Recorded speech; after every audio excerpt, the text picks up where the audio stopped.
magandang tanghali. Kumikinang na ulo, Diego Bandido.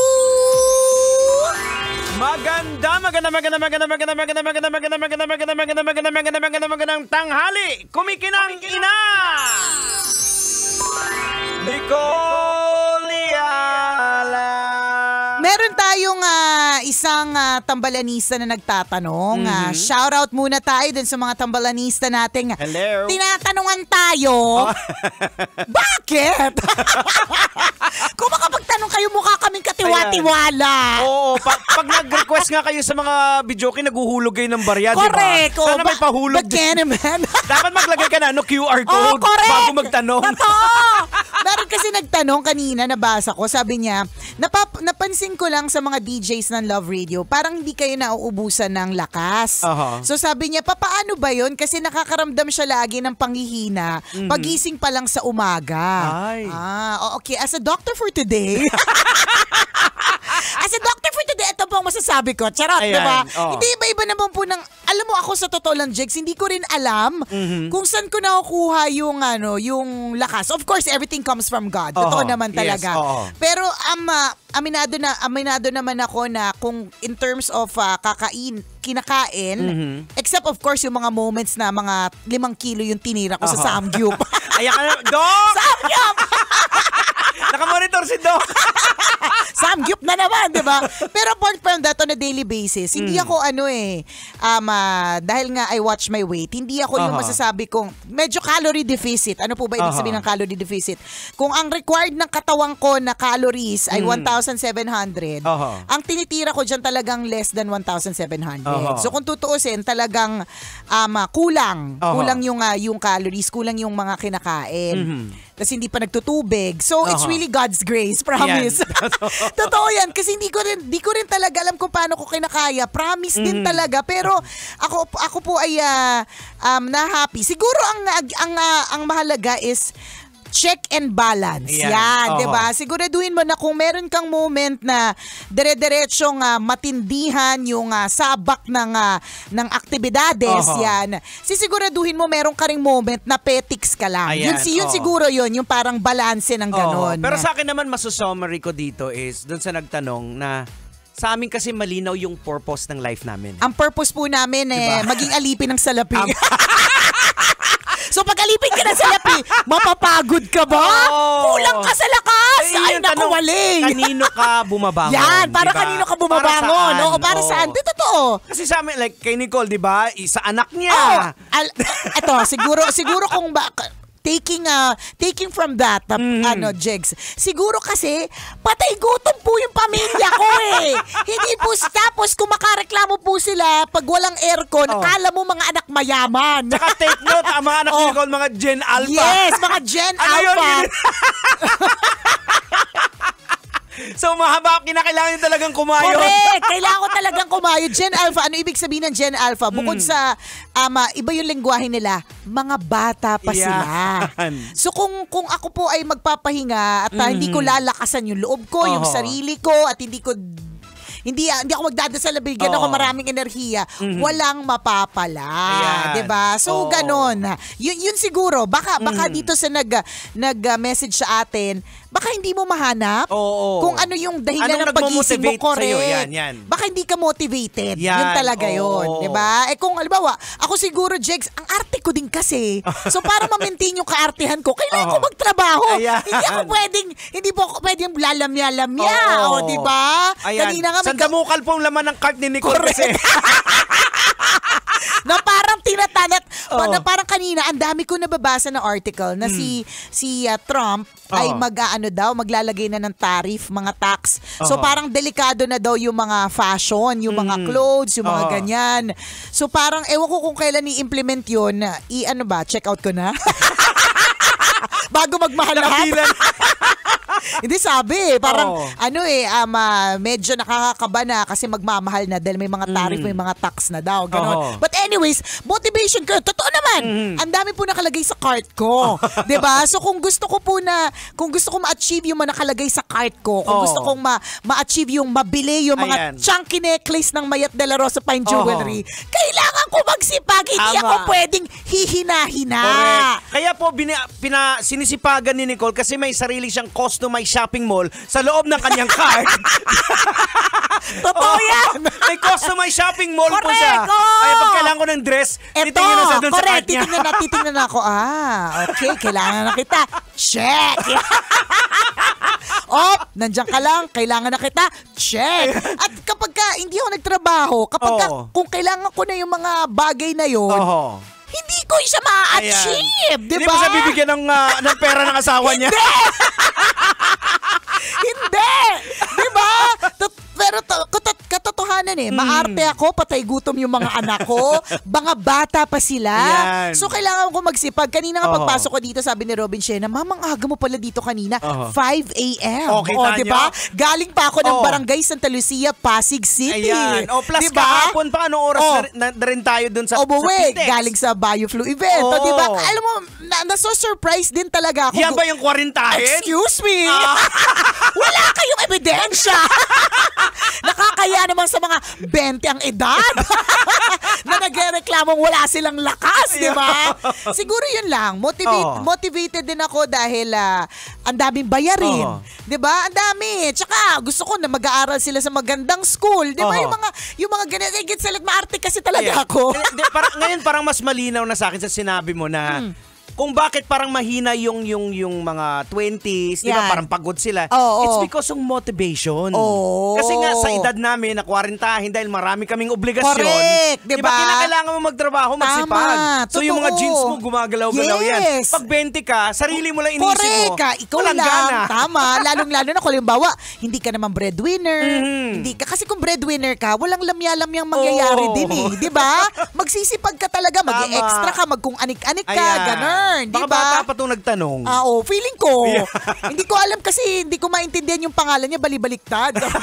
Paano naman kita siya shoutout? Minsan alam niyo po, gusto niyo magpa-shoutout sa amin, pangalan ninyo Incheck, Taiwanese, balibaliktad. Ang hirap niyo pong ang hirap niyo pong pasayahin. Tapos mag-comment shoutout naman, paano mo basahin yung pangalan niyo? Kaya nga! O di naman kaya binabati ko po yung nanay ko nagse-celebrate ng birthday today. Sino yung nanay mo? Sana sabihin mo. Sana sabihin mo naman, di ba? Yung ganun, hanapin mo yung kung ano yung magpapasaya sa'yo.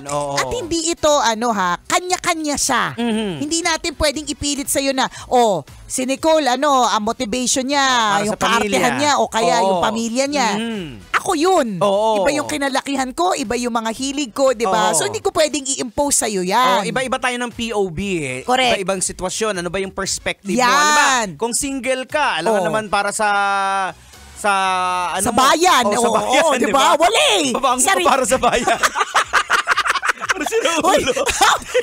Grabe ka. Sinasabi mo ba, Jegs, na yung mga politiko, hindi sila bumabangon para sa bayan? Joke lang po yun.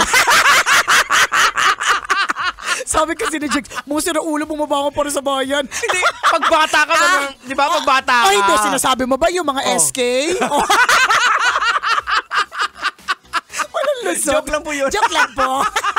Hindi, pero diba, kanya-kanya, tama ka. Pag single, hindi ka naman bumabangon para sa bayan, hindi ka bumabangon para sa maraming tao.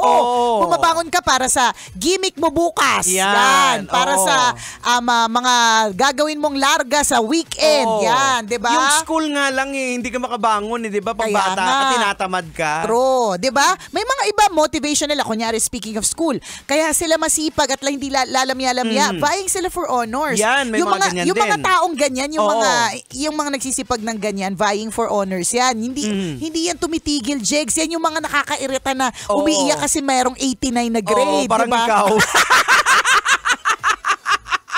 Nakakabisit po ako kaklase. Nakakayamot po ako. Ba't ka umiiyak, Emmy? Kasi 89 yung grade ko. Gusto nila akong sampalin. Kaya yung sinasabi ko yung perspective, magkaiba eh. Di ba? Kahit pareho kayong estudyante. Tama. Pero nga, dahil gusto niyang yung grades niya mataas. Correct. Kaya sinisipagan niya. Ikaw naman dahil... Wala ka naman pakialam. Tapos girlfriend mo lang, anong oras man pasok ng girlfriend, mamaya na ako pasok. Correct. Di ba? Yung ganong motivation, ganun talaga. May mga iba naman highly motivated sila na estudyante sila kasi working student. So para matapos na din sila agad at makapagtrabaho, ganyan, kaya motivated sila. Bawal din ang lalamya-lamya. Siguro rich kid yung nag-message.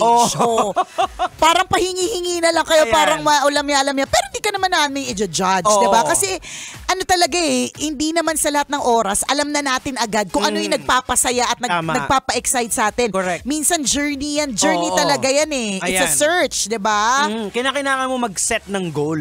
Ikaw anong nagmo-motivate sa'yo? Bakit masipag ka? Ay, syempre, again, kagaya sa atin, pamilya. Andyan yung pamilya talaga. Correct. Pag hindi tayo nagsipag, ano mangyayari sa pamilya? Wala naman tayong minana. Kaya nga, ay nako, totoo yan. Hindi naman tayo kagaya ni Boss Leo. Diba? Galing. Na by the way, shout out natin, magkakaroon siya ng ng Bongacious na basketball tournament. Ayan, soon dyan sa Candelaria, Quezon. Kakaano lang din dyan Piesta lamang, ng pista ng Candelaria. Anyways, 'di ba, yung ganun, wala kaming minana. Wala kaming puminana sa mga magulang po namin. Ang tanging minana po ako, namana ko talaga sa tatay ko yung ilong niya, yung malaking tenga niya, ganyan. Yun lang po yung namamana namin. Correct. Wala po kasulatan. Wala po last will and testament na naganap. Diba? So dahil wala tayong minana ng mga kayamanan, wala tayong ang tawag dyan ay generational wealth. Yan. Wala po kaming ganon. Ano po yun? Paki-explain. Paramdam naman po yung generational wealth dyan. Kaya nagbi-build kami ng aming sariling tawag dito, yung empire. Yan. Para kung wala man kami dito sa mundo, may maiiwan sa mga anak. Kahit papaano, 'di ba? Hindi yung sasabihin na naman tatay ko pinamana lang sa akin sama ng loob, 'di ba? Utang. Kahiyan. Ayaw naman natin kahit papaano, gusto natin na may komportable naman, 'di ba? So kaya ganyan, yan yung motivation natin, 'di ba? Tsaka siguro yung mga iba kunyari sa trabaho, bakit hindi ka motivated? Hindi mo ba gusto yung mga katrabaho mo? Factor din 'yun. Kaya parang lalamya-lamya ka, ayaw mong pumasok kasi ang bigat kasama ng mga kasamahan o di naman kaya daming toxic, diba? Daming toxic, ultimo boss mo toxic, mga kaopisina mo toxic, kaya ikaw natotoxic na kahit sino naman talagang magiging malamya pagising pa lang, 'di ba? Dito siguro sa amin kung bakit masaya kami dahil masaya yung trabaho namin. Correct, totoo. Yung paligid, yung mga kasamahan. Oo, masaya. Alam mo, kung tutusin, may mga days talaga na sobrang busy. Pero madaming days din talaga na petics lang I mean, kalma-kalma lang, kwento-kwentuhan tayo, tawanan tayo, ganyan, diba? So baka siguro sa environment niya, baka hindi ganun. Baka seryoso lahat. Baka super corporate. Ayun, baka. May ganun. Kasi ako nakapagtrabaho ko dati, Jack, sa corporate, bawal dun yung makulay. Yung mga gamit mismo, bawal yung makulay, parang ganyan. Ang pale lang. Pale. May mga ganun. At meron akong kakilala, Jex, this is a real story, na nagkaroon siya ng anxiety because of the weather in their place. Kasi dun sa lugar nila, sa ibang bansa, 80% of the time madilim. May mga ganung may mga ganung lugar 80% of the time cloudy, 80% of the time darkness. So parang may gloomy na malungkot. Correct, 'di ba? Dito talaga naman sa sobrang tindi ng sikat ng araw, talagang bumubukas na po yung mga butas sa mukha natin, 'di ba? So nakakatulong din yung environment. Baka yung lugar na kung nasaan ka madilim, may ganun 'Di ba? Kaya nga sabi mo, baka dito kaya tayo parang laging maliksi, kahit quarantine na kasi yung enerhiya is very light, very happy, 'di ba? Yung ganun. So baka yung lugar mo. Tsaka dito kasi po ang daming mga salty kahit mga boss namin, diba? meron po. May saltik po sila. Diba? Relate kami. So, totoo din yan. Baka naman yung ginagagalawan mo, wala kang karelate. Parang kunyari, nerd silang lahat, tas ikaw lang yung hindi masyadong nerdy, 'di ba? Tapos ikaw outgoing ka, party animal ka. Tapos lahat sila introvert na nerd na accountant, 'di ba? Correct. Ano labas tayo? Titingnan ko lang. Titingnan ka, 'di ba? Ang dami ko pang numbers, 'di ba? Ganon.